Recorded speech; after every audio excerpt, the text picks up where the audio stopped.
Bien, hermanos, ahora vamos a seguir con nuestro estudio en 1 Timoteo en el capítulo 5.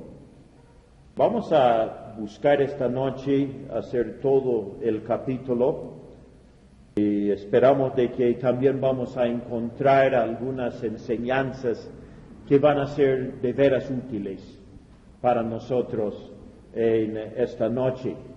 Primero vamos a leer acá los primeros dos versículos. 1 Timoteo capítulo 5 versículos 1 y 2.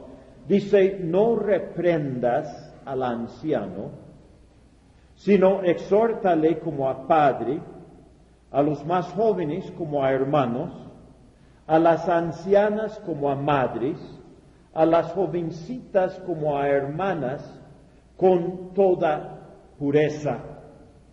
Ahora, acá nos habla acerca de cómo necesitamos reprender, o mejor dicho, exhortar a las diferentes clases de personas. Quiero que noten las dos palabras acá con que comienza este capítulo. Dice, no reprendas al anciano, sino exhórtale como a padre. ¿Qué diferencia hay entre reprender y exhortar, hermanos? No reprendas, pero exhorta, es lo que está diciendo. ¿Qué es la diferencia entre las dos cosas? Bueno, he buscado las palabras en el griego para ver exactamente qué es lo que significan. Esta palabra reprender es epipleso y significa asestar un golpe, atacar. Vamos a darle un golpe al anciano. ¿Sería bueno o no? Y a los más jóvenes también sería bueno darles un golpe. Y a las jovencitas darles un golpe. No, pero algunas personas, hermanos, sus reprensiones son como golpes. O sea que en vez de animar, más bien les estamos golpeando en vez de ayudarles a enderezarse, a caminar bien con Dios. ¿Qué quiere decir la palabra exhortar? La palabra exhortar es del griego parakaleo, es la palabra en griego y significa llamar al lado de uno, suplicar, amonestar, instar a otro a seguir alguna forma de conducta, siempre con miras al futuro. O sea, en vez de hacerle ver todos sus errores del pasado y golpearles, más bien es dirigirles para el futuro, ayudarles a que corrijan ciertas cosas, que anden bien, que vayan adelante en el camino de Dios. O sea, tenemos una mirada hacia el futuro. ¿Qué ganamos, hermanos? Solamente reprendiéndonos, solamente golpeándonos por lo que hemos hecho mal. ¿Ganamos algo o no? No, no ganamos nada. Pero si podemos nosotros animarnos, hacerles ver que hay un camino mejor, estamos llamando a las personas a enmendar su camino para bien, entonces esto sí es bueno. Ahora, acá dice primeramente, no hay que reprender al anciano. Y acá, hermanos, no se refiere al anciano como el quien cuida el rebaño en la iglesia. Está hablando del hermano mayor, el hermano que ya tiene más años. Y yo creo que cuando habla de las diferentes personas acá, nos damos cuenta que es así.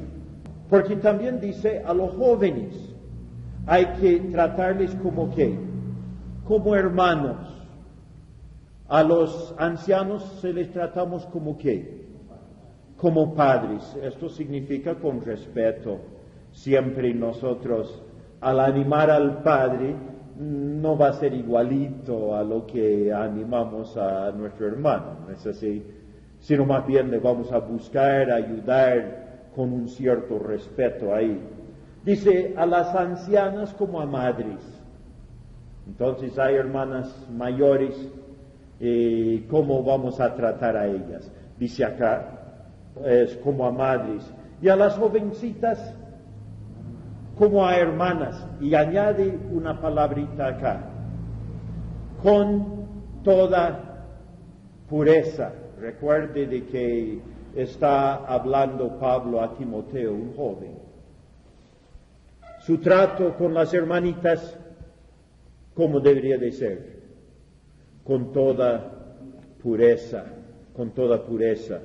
Y vamos a ver más abajo en el mismo capítulo que nos dice, consérvate puro. Y sabe, hermanos, esto es muy importante en nuestro trato con cada persona, siempre con pureza, siempre con pureza. Porque esto es nuestro ejemplo delante de las demás personas. Ahora, del versículo 3 en adelante nos habla acerca de las viudas y prácticamente la mayor parte del capítulo trata acerca de esto. Vamos a leer toda la porción desde el versículo 3 hasta el versículo 16. Dice, honra a las viudas que en verdad lo son. Pero si alguna viuda tiene hijos o nietos, aprendan estos primero a ser piadosos para con su propia familia y a recompensar a sus padres, porque esto es bueno y agradable delante de Dios. Mas la que en verdad es viuda y ha quedado sola, espera en Dios y es diligente en súplicas y oraciones noche y día. Pero la que se entrega a los placeres viviendo está muerta. Manda también estas cosas para que sean irreprensibles, porque si alguno no provee para los suyos, y mayormente para los de su casa, ha negado la fe y es peor que un incrédulo. Sea puesta en la lista solo la viuda no menor de 60 años, que haya sido esposa de un solo marido, que tenga testimonio de buenas obras, se ha criado hijos, se ha practicado la hospitalidad, se ha lavado los pies de los santos, se ha socorrido a los afligidos, se ha practicado toda buena obra. Pero viudas más jóvenes no admitas, porque cuando impulsadas por sus deseos se rebelan contra Cristo, quieren casarse, incurriendo así en condenación por haber quebrantado su primera fe. Y también aprenden a ser ociosas, andando de casa en casa, y no solamente ociosas, sino también chismosas y entremetidas, hablando lo que no debieran. Quiero pues que las viudas jóvenes se casen, críen hijos, gobiernen su casa, que no den al adversario ninguna ocasión de maledicencia, porque ya algunas se han apartado en pos de Satanás. Si algún creyente o alguna creyente tiene viudas, que las mantengan. Y no sea gravada la iglesia, a fin de que haya lo suficiente para las que en verdad son viudas. Ahora, lo que yo veo acá en esta porción, hermanos, es de que hay un cierto grupo de viudas dentro de la iglesia que se pone en lista y tienen ayuda constante de parte de la iglesia. Pero los requisitos para ellas, para que estén en una lista para ayuda constante, los requisitos son estrictos. Así que vamos a ver esto. La iglesia, hermanos, en general debería de ayudar a viudas, a huérfanos, a personas necesitadas, ¿o no? Claro, es parte de nuestro deber. Tenemos que cuidar a las personas que están entre nosotros. Pero para que reciban una subvención, podríamos decir, constante, necesitan, hermanos y hermanas, necesitan llenar ciertos requisitos. Pero vamos a hablar de las viudas en general primero. En libro de Deuteronomio, vamos a ver cómo pasaba en Israel. Deuteronomio capítulo 14 y el versículo 29. Deuteronomio 14, versículo 29. Dice así. Acá está hablando acerca de los diezmos que deberían de amontonar en sus casas. Dice, y vendrá el levita que no tiene parte ni heredad contigo, y el extranjero, el huérfano y la viuda que hubiere en tus poblaciones, y comerán y serán saciados, para que Jehová tu Dios te bendiga en toda obra que tus manos hicieren. O sea que las personas deberían de amontonar sus diezmos, y deberían decir al levita, venga, a los huérfanos, vengan, a las viudas, vengan, aprovechen, tomen, es para ustedes, es la cosecha de ustedes. Eso Dios ordenó dentro de la nación de Israel. En el mismo libro de Deuteronomio, capítulo 24, y el versículo 19, dice, cuando ciegues tu mies en tu campo y olvides alguna gavilla en el campo, no volverás para recogerla, será para el extranjero, para el huérfano y para la viuda, para que te bendiga Jehová tu Dios en toda obra de tus manos. Cuando sacudas tus olivos, no recogerás las ramas que hayas dejado tras de ti, serán para el extranjero, para el huérfano y para la viuda. Cuando vendimes tu viña, no rebuscarás tras de ti, será para el extranjero, para el huérfano y para la viuda. Entonces, hermanos, vemos acá de que Dios en el antiguo pacto tomaba provisión para las viudas. Debería de ser una sociedad perfecta, que si Israel hubiese obedecido a Dios completamente, hubiera sido una sociedad donde no había necesidad, porque Dios había hecho provisión para todos ellos. Ahora, nosotros en la iglesia no somos una nación en el sentido de que toda la gente que nos rodea viven así como nosotros vivimos. Entonces tenemos también nosotros que cuidar de los necesitados, a lo menos en nuestro medio, los que están entre nosotros. Entonces acá en el Nuevo Testamento habla de cómo deberíamos también nosotros cuidar de, en especial, las viudas. Vamos a volver, hermanos, al Nuevo Testamento, el libro de los Hechos, vamos a ver en el capítulo 6. En el libro de los Hechos, capítulo 6, hermanos, recuerden que solamente han pasado 6 capítulos de cristianismo. O sea que 5 capítulos, podríamos decir, desde que Jesucristo ascendió al cielo. En el capítulo 6, versículo 1, dice así, en aquellos días, como creciera el número de los discípulos, hubo murmuración de los griegos contra los hebreos, de que las viudas de aquellos eran desatendidas en la distribución diaria. ¿Qué hacía la iglesia? Distribuía para las viudas diariamente lo que necesitaban. ¿Cuántos creyentes había para este tiempo, hermanos? A lo menos unos 8,000. No, unos 8,000 creyentes para este tiempo. Entonces había una distribución diaria en la iglesia. ¿Para quién? Las viudas. Dice en el versículo 2, entonces los 12 convocaron a la multitud de los discípulos y dijeron, no es justo que nosotros dejemos la palabra de Dios para servir a las mesas. Entonces había una forma en que las viudas podían estar atendidas diariamente en sus necesidades.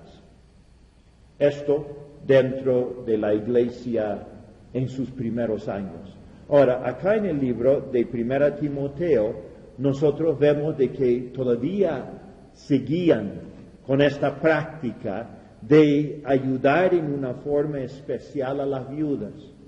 Estos días estuve leyendo un libro de historia sobre la iglesia en los primeros 3 siglos del cristianismo. Y es interesante, hermanos, cuánta atención la iglesia en los primeros años prestaba a la ayuda a las viudas, la ayuda a los huérfanos, la ayuda a los necesitados.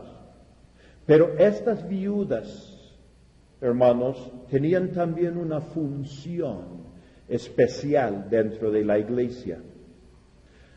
Aún para las viudas se esperaba también de que ellas con su trabajo en alguna forma colaborasen con la iglesia.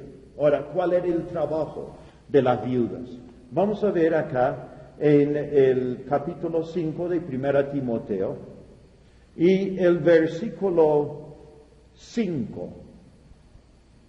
Dice, mas la que en verdad es viuda y ha quedado sola, espera en Dios y es diligente en súplicas y oraciones noche y día. ¿Qué era el trabajo de las viudas? Ellas, como recibían de la iglesia una subvención, podríamos decir, una ayuda, entonces la iglesia esperaba de ellas que constantes en la oración, noche y día, que estén orando a Dios. Sería importante, hermanos, que en esta iglesia tuviésemos algunas personas que estuviesen orando noche y día. ¿Sería para bien de nosotros o no? ¿Dios derramaría sus bendiciones sobre nosotros más? Yo creo que sí, hermanos. Creo que si las personas podrían dedicarse sencillamente a la oración, noche y día, entonces verían también beneficio en la obra. Yo creo, hermanos, que también estas hermanas también trabajaban en la visitación. En este libro que he leído nos dice, o dice ahí en el libro, de que ellas a veces sabían estar en las puertas de las cárceles cuando había hermanos en la cárcel por causa de su fe. Y ellas estaban ahí para atender a los hermanos dentro de la cárcel. ¿Quiénes? Las ancianas. Y eso molestaba a veces a los perseguidores en ese tiempo, que los creyentes mandaran a las ancianitas y a los huérfanos, los niños, para atender a los que estaban en la cárcel. Pero era una manifestación, hermanos, del amor cristiano que a través de estas personas se derramaba en las personas que estaban, o sea, los creyentes necesitados. Entonces trabajaban estas viudas, pero en un campo distinto, ¿no les parece? Acá en el versículo 13, habla de las mujeres más jóvenes y habla de algunos defectos que a veces tenían las hermanas más jóvenes. El requisito para que sean atendidos en la lista tenían que ser de 60 años para arriba, 60 años de edad para arriba. Las más jóvenes, dice el apóstol Pablo, no las reciban. Pero a las mayores sí, porque las menores, las hermanas que no eran de tanta edad, ¿qué tendencia tenían ellos? Dice, y también aprenden a ser ociosas. Hermanos, ¿en el cristianismo hay lugar para ociosos o no hay? No hay. Tienen que estar activos. Dice, y también aprenden a ser ociosas, andando de casa en casa, y no solamente ociosas, sino también chismosas y entremetidas, hablando lo que no debieran. Entonces, por eso, decían, hermanas que dependen en Dios, hermanas mayores de edad, hermanas que se ocupan en la oración, y cuídense de no ser chismosas y entremetidas. ¿Importante o no? Ahora, en cuanto a eso de la ociosidad, hermanos, vamos a ver otro texto. Segunda Timoteo, capítulo 3 y el versículo 10. Del versículo 10 vamos a leer. Dice, porque también cuando estábamos con vosotros os ordenábamos esto, si alguno no quiere trabajar, tampoco coma.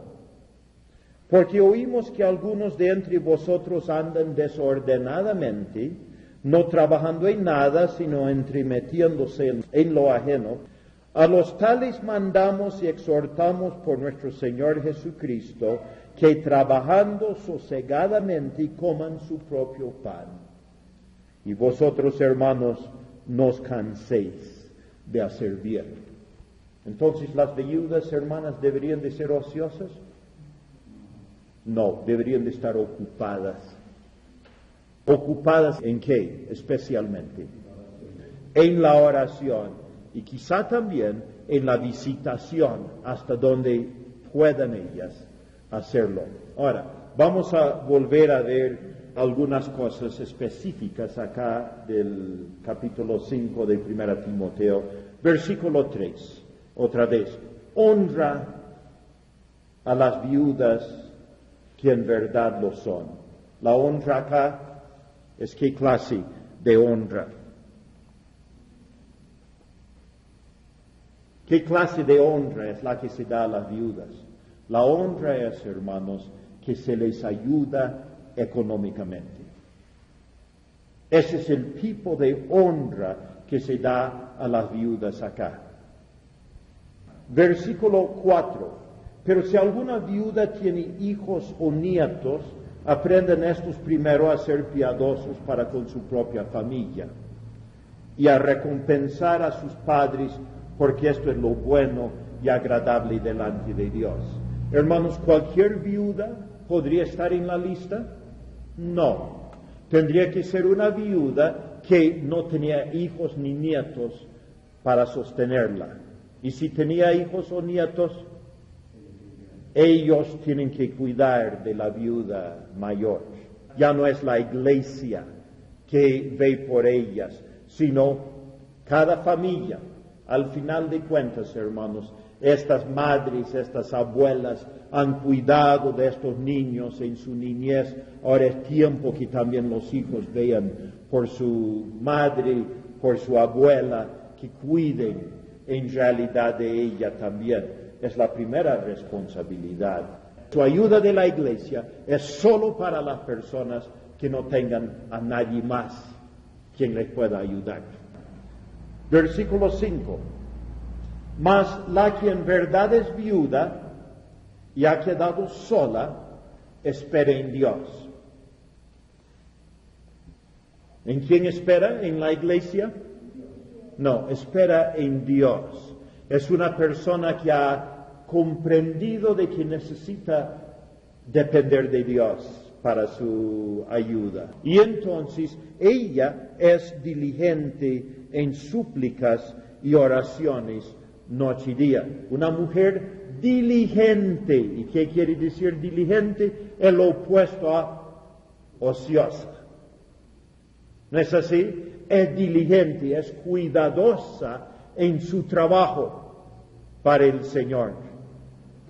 Versículo 6. Pero la que se entrega a los placeres viviendo está muerta. Una espera en Dios, la otra vive ¿para qué? Para placeres. Y la que vive para los placeres vive para sí misma. ¿Qué nos dice acá? Está muerta. Está muerta. Entonces, recordemos, hermanos, nuestra vida, ¿para quién es? ¿Para nosotros mismos? ¿Para agradar a nosotros mismos? ¿O nuestra vida es para el servicio a Dios?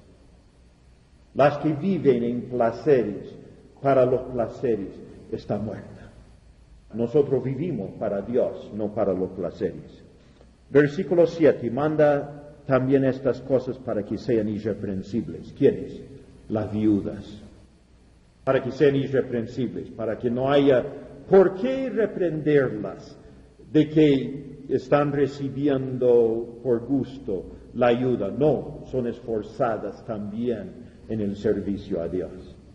8. Porque si alguno no provee para los suyos, y mayormente para los de su casa, ha negado la fe y es peor que un incrédulo.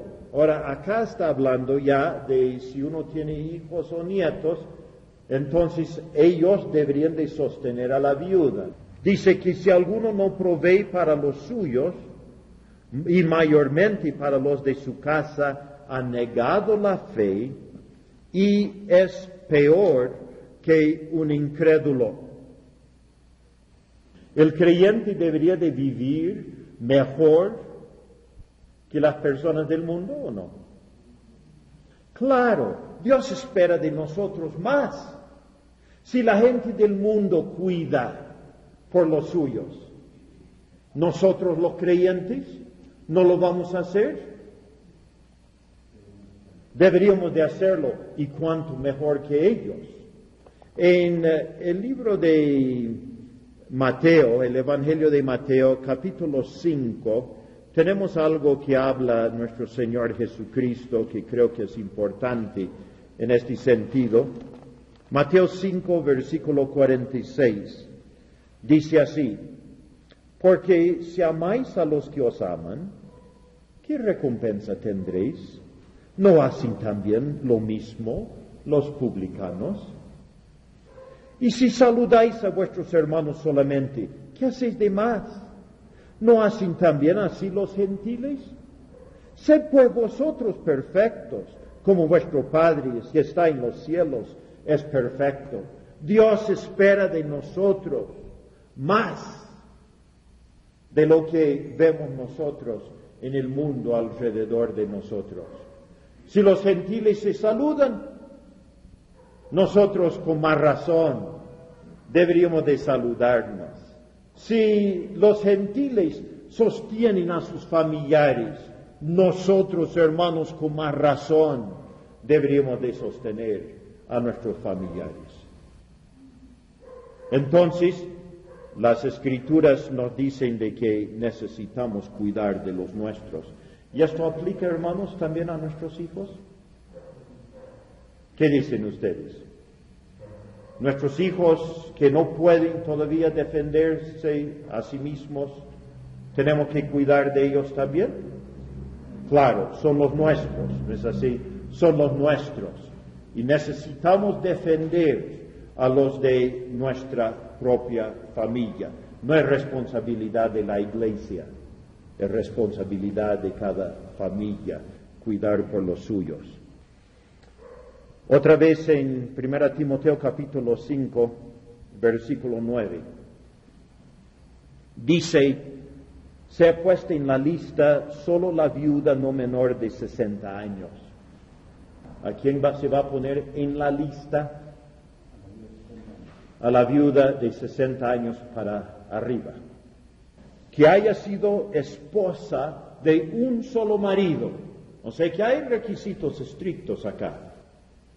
Dice que tenga testimonio de buenas obras en su vida anterior, o sea, su vida antes de que la iglesia la pone en la lista. ¿Cómo debería de haber vivido? Tiene que tener testimonio de buenas obras. Es una hermana ejemplar. Hace buenas obras. Dice, si ha criado hijos, la responsabilidad de las hermanas principalmente es en la crianza de sus hijos para la gloria de Dios. Dice, si ha practicado la hospitalidad. ¿Qué es la hospitalidad? ¿Entienden la palabra o no? Quiere decir que se recibe a aquella persona necesitada, se le da alimento, se da alojamiento, etc. Se ha practicado la hospitalidad. Se espera de los creyentes la hospitalidad. Dice, se ha lavado los pies de los santos. ¿Qué es eso? En el libro de Génesis, capítulo 18. Libro de Génesis, capítulo 18.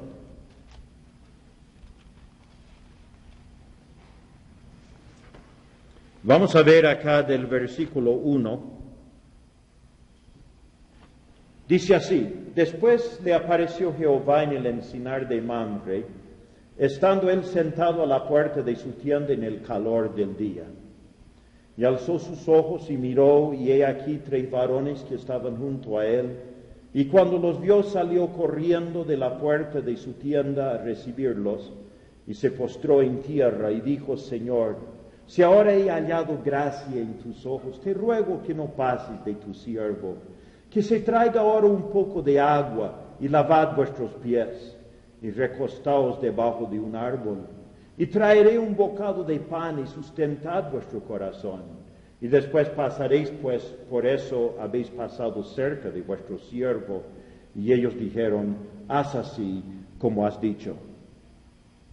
¿Qué es acá el lavar los pies de los santos? Pero en cierto sentido era una tierra cálida. Dice que vino estos visitantes en el calor del día, habían venido con sandalias, los pies calientes, llegan a un lugar, se recuestan debajo del árbol, lavan sus pies como para refrescarles. No, si ustedes vivieran en la selva, sería bonito o no la práctica, quizá no tanto acá en Arequipa. Entonces era una forma de recibirlo con cariño, refrescar a la persona con cariño. En Lucas capítulo 7 y el versículo 36,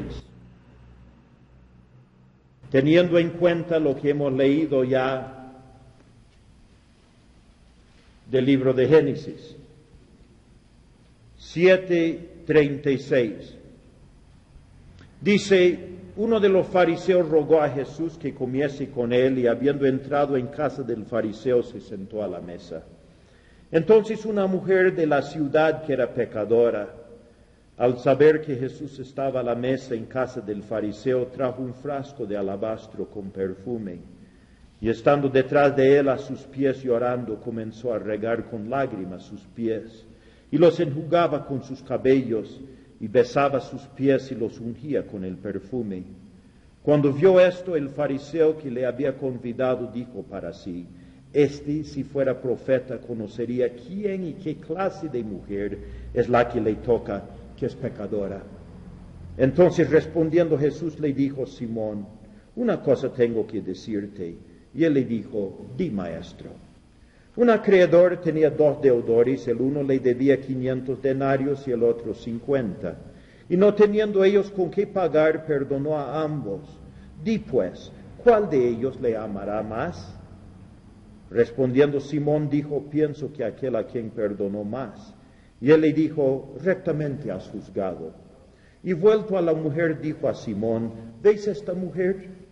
Entré en tu casa y no me diste agua para mis pies, mas ésta ha regado mis pies con lágrimas y los ha enjugado con sus cabellos. No me diste beso, mas ésta desde que entré no ha cesado de besar mis pies. No ungiste mi cabeza con aceite, mas ésta ha ungido con perfume mis pies. Por lo cual te digo que sus muchos pecados le son perdonados, porque amó mucho, mas aquel a quien se le perdona poco, poco. ¿Entienden, hermanos, acá que era lavar los pies? Creo que podemos entender más o menos el sentido. ¿Qué esperaba Jesús de aquella persona que le recibía en su casa? Que le recibiera con cariño, como Abraham recibió a los 3 ángeles que vinieron. En la misma forma, él debería de haber recibido al Señor Jesucristo, dando agua para sus pies, mostrando cariño. Claro, lo invitó a la mesa, pero quizá para discutir, quién sabe. No porque realmente creía quién era y que debería de atenderlo bien. Ahora, hay otro texto sobre el lavamiento de los pies y está en Juan 13. Y vamos a leer ahí también. Hay algunas personas, yo creo que malinterpretan esta parte. Vamos a leer del versículo 3. Dice, sabiendo Jesús que el Padre le había dado todas las cosas en las manos, y que había salido de Dios y a Dios iba, se levantó de la cena y se quitó su manto y tomando una toalla se la ciñó. Luego puso agua en un lebrillo y comenzó a lavar los pies de los discípulos y a enjugarlos con la toalla con que estaba ceñido. Entonces vino a Simón Pedro y Pedro le dijo, Señor, ¿tú me lavas los pies? Respondió Jesús y le dijo, lo que yo hago, tú no lo comprendes ahora, mas lo entenderás después. Pedro le dijo, no me lavarás los pies jamás. Jesús le respondió, si no te lavare, no tendrás parte conmigo. Le dijo Simón Pedro, Señor, no solo mis pies, sino también las manos y la cabeza. Jesús le dijo, el que está lavado no necesita sino lavarse los pies, pues está todo limpio, y vosotros limpios estáis, aunque no todos. Porque sabía quién le iba a entregar, por eso dijo, no estáis limpios todos. Así que después que les hubo lavado los pies, tomó su manto, volvió a la mesa y les dijo, ¿sabéis lo que os he hecho? Vosotros me llamáis maestro y señor, y decís bien, porque lo soy. Pues si yo, el maestro, el señor y el maestro, he lavado vuestros pies, vosotros también debéis lavaros los pies los unos a los otros. Porque ejemplo os he dado, para que como yo os he hecho, vosotros también hagáis. De cierto os digo, el siervo no es mayor que su Señor, ni el enviado es mayor que el que le envió. Hermanos, cuando dice acá en el libro de 1 Timoteo, de que las viudas deberían de haber lavado los pies de los santos, ¿está hablando de un rito que deberían de haber hecho dentro de la iglesia o no? ¿Qué dicen ustedes? A mí me parece que no. Me parece que es la humildad con la cual deberían de estar sirviendo a los demás. Ahora, ¿esto cuándo comienza? ¿Cuando ya son viudas de más de 60 años? Esto comienza cuando llegan a entrar dentro de la familia de Dios, ¿no es así? Entonces es ahí donde comienzan a practicar la humildad, el servicio, el amor cristiano. Esto es lo que se debería de ver, las buenas obras, el cuidado en las cosas de Dios. Deberían de practicarlo desde el día que llegan a conocer a Jesucristo. Esto, hermanos, es lo que creo que está diciendo el apóstol Pablo acá. Estas viudas deberían de haber atendido con cariño, con cuidado a las demás personas. Ahora, vamos otra vez a 1 Timoteo capítulo 5 y vamos a ver otras cosas que deberían de haber hecho estas viudas. Nos dice acá, se ha lavado los pies de los santos, se ha socorrido a los afligidos, se ha practicado toda buena obra. Pero viudas más jóvenes no admitas, porque cuando impulsadas por sus deseos se rebelan contra Cristo, quieren casarse, incurriendo así en condenación por haber quebrantado su primera fe. Ahora, ¿qué es lo que está diciendo acá, hermanos?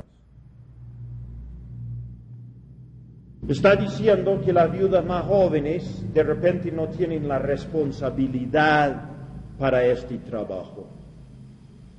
Ellas, quizá por conveniencia, podrían estar ahí en la lista. pero si les conviene más casarse, estarían también dispuestas a hacerlo. O sea, su compromiso con Cristo no es el de servicio a Él noche y día, de estar en oración, sino más bien es lo que más le conviene por el momento. Entonces parece que para poner en la lista a una persona tenían que estar comprometidas ya a este trabajo exclusivo de la oración. Versículo 13, también aprenden a ser ociosas andando de casa en casa, y no solamente ociosas, sino también chismosas y entremetidas, hablando lo que no conviene, lo que no debieran. Quiero pues que las viudas jóvenes, ¿qué deberían de hacer las viudas jóvenes?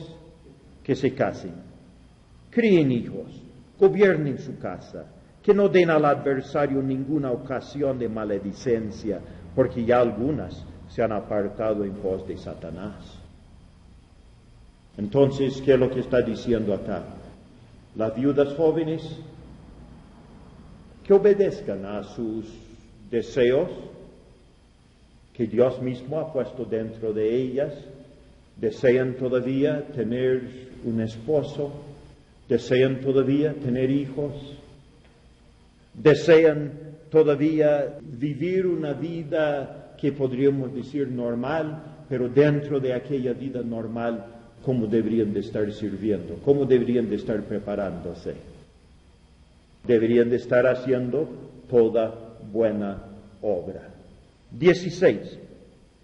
Si algún creyente o alguna creyente tiene viudas, que las mantenga y no sea gravada la iglesia, a fin de que haya lo suficiente para las que en verdad son viudas. Bueno, acá resume nomás la situación. Las viudas de veras son las de más de 60 años de edad, que hayan cumplido con todos los demás requisitos. Ahora, seguimos entonces acá ya con los ancianos, pero estos ya no son los ancianos en años, sino los ancianos en responsabilidad dentro de la iglesia, o en otras palabras, los obispos o los pastores. Versículo 17. Los ancianos que gobiernan bien sean tenidos por dignos de doble honor, mayormente los que trabajan en predicar y enseñar. Pues la Escritura dice, no pondrás bozal al buey que trilla, y digno es el obrero de su salario. Ahora, ¿qué es lo que nos dice acá? ¿Qué son las tres responsabilidades que tienen los ancianos en el versículo 17? Gobernar, predicar y enseñar. Gobernar, predicar y enseñar. Responsabilidad de los ancianos. Hay algunos que se dedican más a la predicación y la enseñanza, hay otros que están mayormente en el rol de gobernar. Pero nos dice acá que a estos ancianos que gobiernan, predican y enseñan, hay que darles ¿qué? Doble honor. ¿Cuál es el doble honor?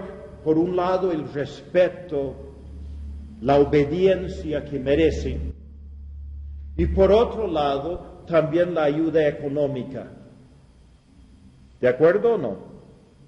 Porque dice acá de la ayuda económica, dice, no pondrás bozal al buey que trilla, y también nos dice, digno es el obrero de su salario. Si una persona dedica todo su tiempo al trabajo de la enseñanza y la predicación, hermanos, no va a tener mucho tiempo a sostener su familia en otro trabajo material. Quiero decirles, hermanos, preparando estos estudios cada semana, me demora, para preparar este estudio, he demorado más de 8 horas para preparar el estudio. Tengo que dedicarme a ello. Nosotros si queremos, hermanos, en la iglesia, va a llegar el día cuando yo me vuelo de acá. ¿Quién va a seguir enseñándoles? De repente llega el día cuando esta iglesia tiene que ver cómo va a ayudar a los hermanos que van a predicar y a enseñar dentro de la iglesia en el sentido económico. Van a tener que dedicar más tiempo a la obra de Dios. Yo veo a veces por la sierra, nosotros hasta el momento, nuestros ancianos en las iglesias, todos están con un trabajo voluntario dentro de las iglesias. Estoy de acuerdo con eso, pero tiene que llegar el momento cuando los ancianos tienen que dedicarse más al estudio, a la preparación, a la enseñanza, y vamos a ver a las iglesias avanzando mejor. Para esto, ¿qué necesitan? Necesitan también la ayuda de los hermanos en lo económico. Dios ha dicho, el obrero es digno de su salario. Dice, no pondrás bozal al buey que trilla. Y dice en el libro de 1 Corintios, Dios no dijo esto para los bueyes, lo dijo para nosotros. Entonces, hermanos, ya necesitamos ir pensando esto. Nosotros tenemos que ser más liberales con nuestras ofrendas. Tenemos que sacrificarnos más para dar a la obra de Dios. Tenemos que aprenderlo ya para ver de que la obra del Señor vaya adelante con más fuerza a través de nuestro sacrificio en este sentido.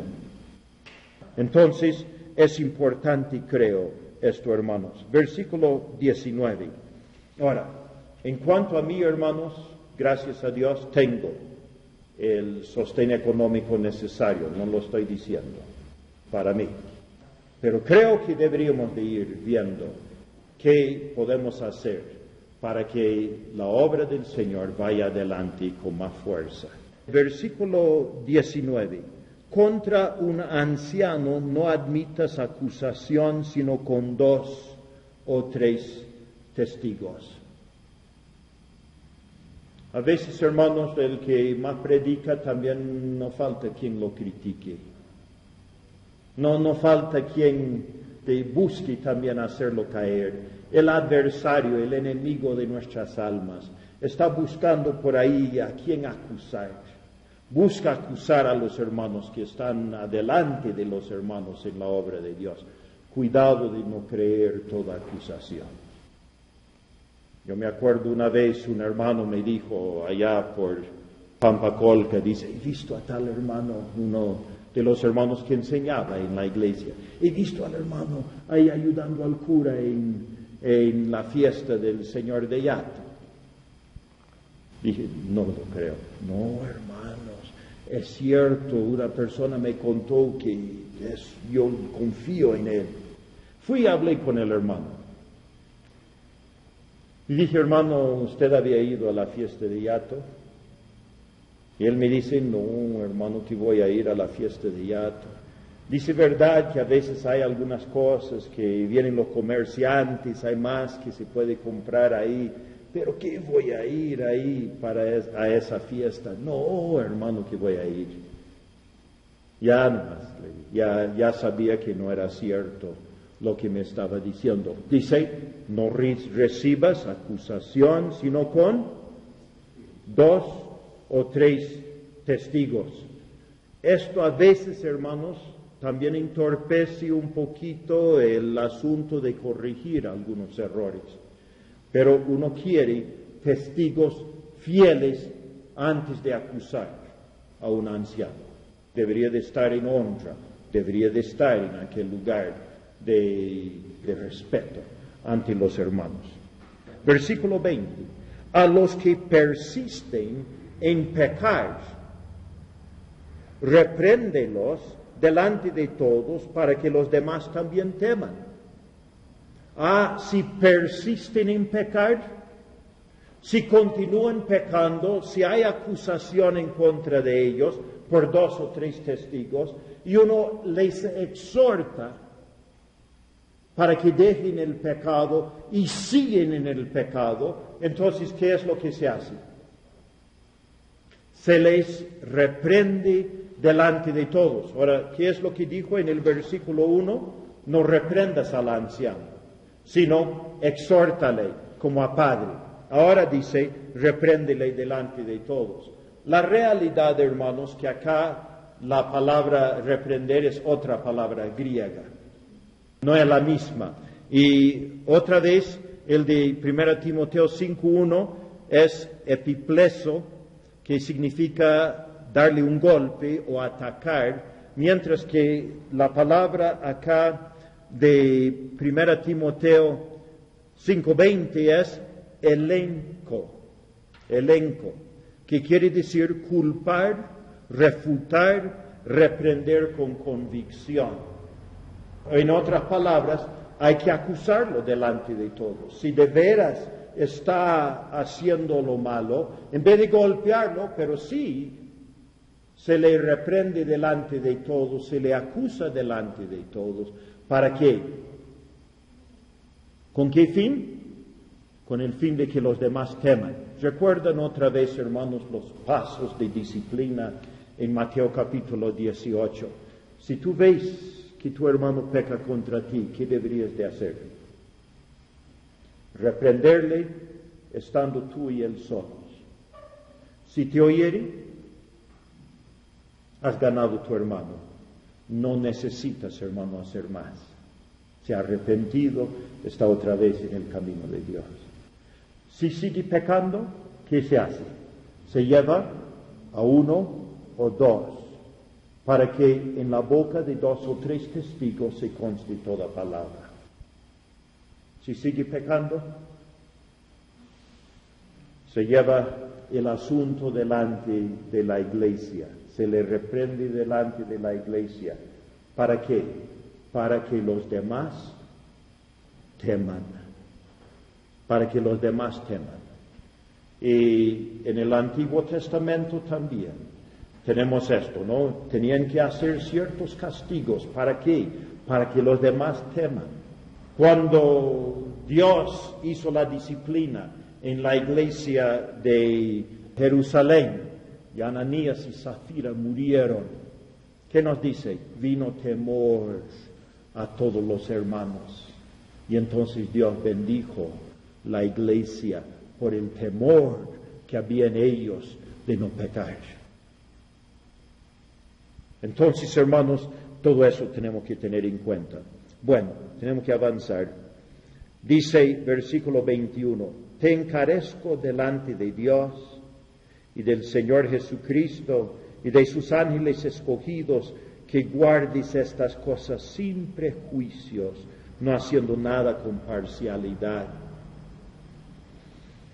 Parece que al exhortarle a que delante de Dios y del Señor Jesucristo y de sus ángeles escogidos, habla de aquel día cuando el apóstol o cuando Timoteo va a estar delante del trono de Dios.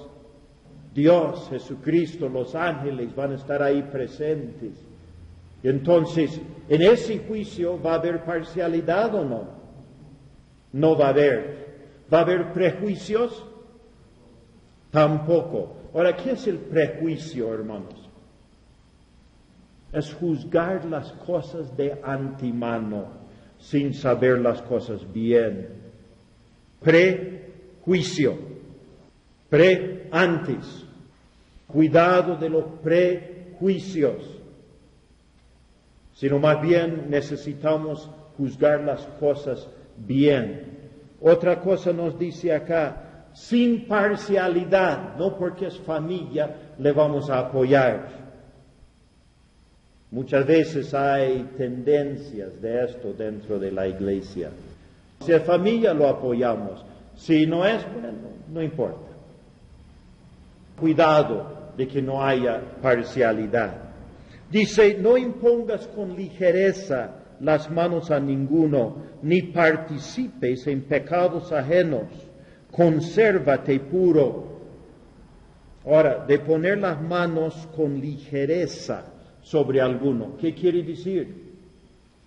Que en vez de ver si realmente hay este espíritu de hacer las cosas, bueno, uno pone las manos sobre ellos como que no ha pasado nada y se olvida de que participa con aquella persona sobre quien se impone las manos.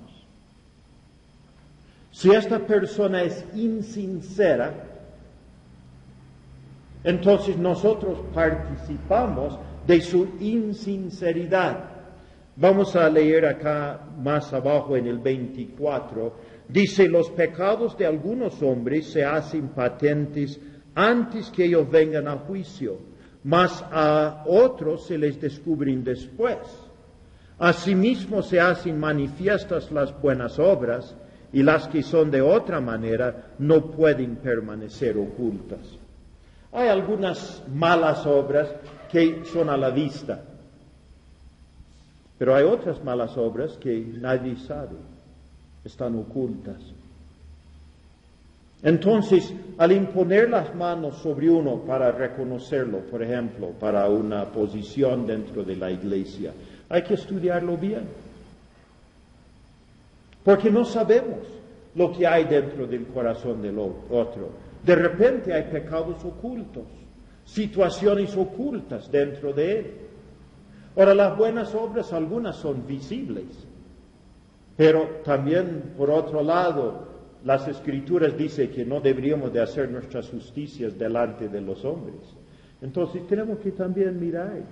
De repente esas buenas obras no los estamos viendo, pero si hubiésemos mirado con un poco más de cuidado, nos daríamos cuenta qué clase de corazón tiene aquella persona. Entonces necesitamos cuidado en la obra del Señor. No impongas con ligereza las manos a ninguno, es lo que dice. Y después añade estas palabras, dice, consérvate puro. ¿Vas a participar con sus pecados o vas a conservarte puro? Consérvate puro, identifícate con lo que es puro, lo que es pureza en tu vida. Versículo 23, y con esto vamos a terminar. Dice, ya no bebas agua, sino usa de un poco de vino a causa de tu estómago y tus frecuentes enfermedades. ¿Cómo deberían de ser los ancianos, los obispos? Que era uno de los requisitos. No dado al vino, no dado al vino. En otras palabras, no podía ser un borracho. Pero ¿qué dice Pablo a Timoteo? Ya no tomas agua. Toma un poco de vino para tu estómago y tus muchas enfermedades.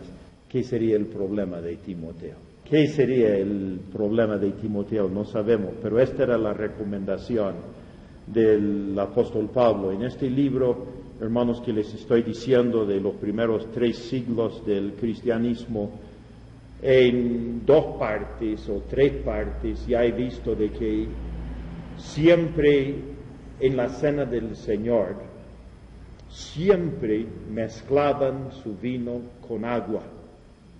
En los primeros siglos del cristianismo, ¿no? Siempre mezclaban su vino con agua. Y en la última cena que Jesucristo tomó, también los judíos mezclaban su vino con agua. No era vino puro. ¿Por qué? Porque no querían de que las personas llegasen hacia la borrachera